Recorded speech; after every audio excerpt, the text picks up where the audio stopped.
This is Radio Now 95.3 FM. Come for the news, stay for informed conversations.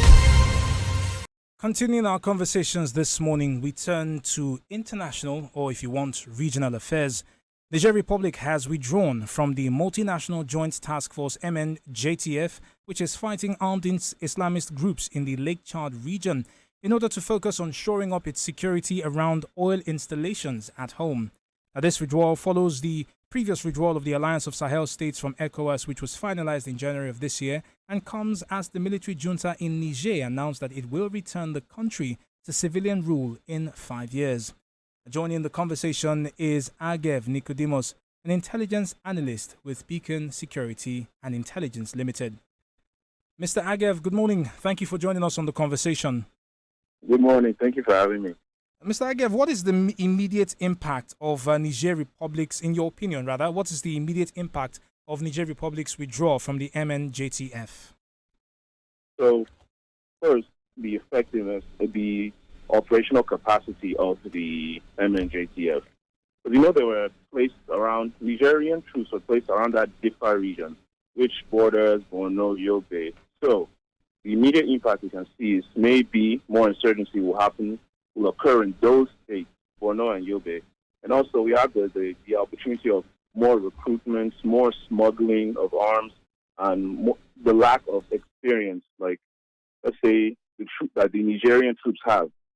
We don't have that. We are not adept in fighting in these regions, as well as Chad and Niger. So that's the immediate impact that we are going to feel. The other members of the MNJTF are going to feel the strain on us that we have to take on now. Mr. Nicodemus, if I might ask, you've identified Borno and Yobe as two areas where we might face increased cases of insecurity. And you've also pointed out that we do not have the operational capacity in these areas. Is this more because of the numbers present to tackle these challenges, or does this point to a larger, absence of tactical knowledge to deal with the issues that could come up in these areas?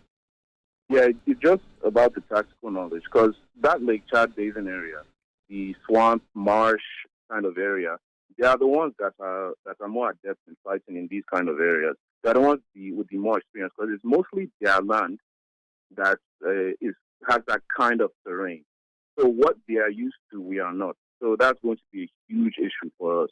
It's not about the numbers. We have the numbers. We have the arms. It's just how we are going to maneuver that terrain.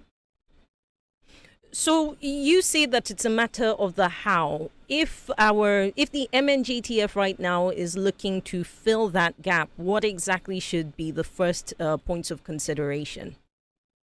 Well, first is trying to amend with them, because why they left, because they want to focus on more domestic issues rather than transnational issues. They are still going to be placed there are still going to be troops in the Diffa region, but their objective now lies with securing their assets, their oil assets. So now what needs to be done is improve our financial resources for the MNJTF.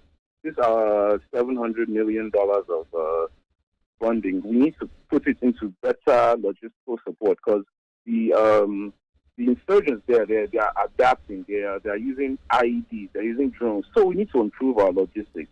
We have the money. We just need to come together and reduce that increased vulnerability from Niger, and just try and figure out what we can put in place to not exacerbate this problem anymore. Because as the insurgents are hearing that, okay, Niger has left, they are thinking there's going to be a gap that they can exploit now. So that's the concern from the insurgents' side. There's also a concern about the current makeup. Nigeria leads in terms of numbers and perhaps even just the advancement of our military advantage over the other member nations. But Niger now withdrawing, we know that Chad has also been considering withdrawing. And in terms of even direct engagement, they've not been as direct since the death of the late Idris Deby Sr., right? So is there a concern that we might see Chad toe the same line as Niger, or any of the other countries might be discouraged to continue to engage because of this move? Oh, definitely. Definitely Chad looks like they will withdraw, not just from the MNJTF, but just from cooperating with Nigeria and just moved to the AES states. Because back in December of 2019, they withdrew 1,000 troops from the MNJTF just without permission, without opinion. They just took them out. You know that attack in October of 2024 where the 40 soldiers were killed, like you mentioned. This is a bad look on, we are, in West Africa, we are supposed to be the big brothers. So when you see something like that happening, you just can't help to think that this is falling apart. This regional hegemony that we have is falling apart. So definitely, Chad is they're on the fence. They are on the fence. Just like when Niger suspended their activities, Chad threatened to pull out. So it's not looking too good in that region. Right. Well, Mr. Nicodemus, thank you very much for your time and expertise on this conversation. Ageb Nicodemus is an intelligence analyst with Beacon Consulting Security and Intelligence Limited.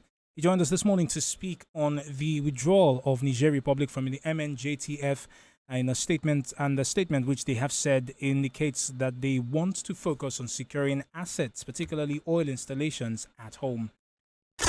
This is Radio Now 95.3 FM. Come for the news, stay for informed conversations.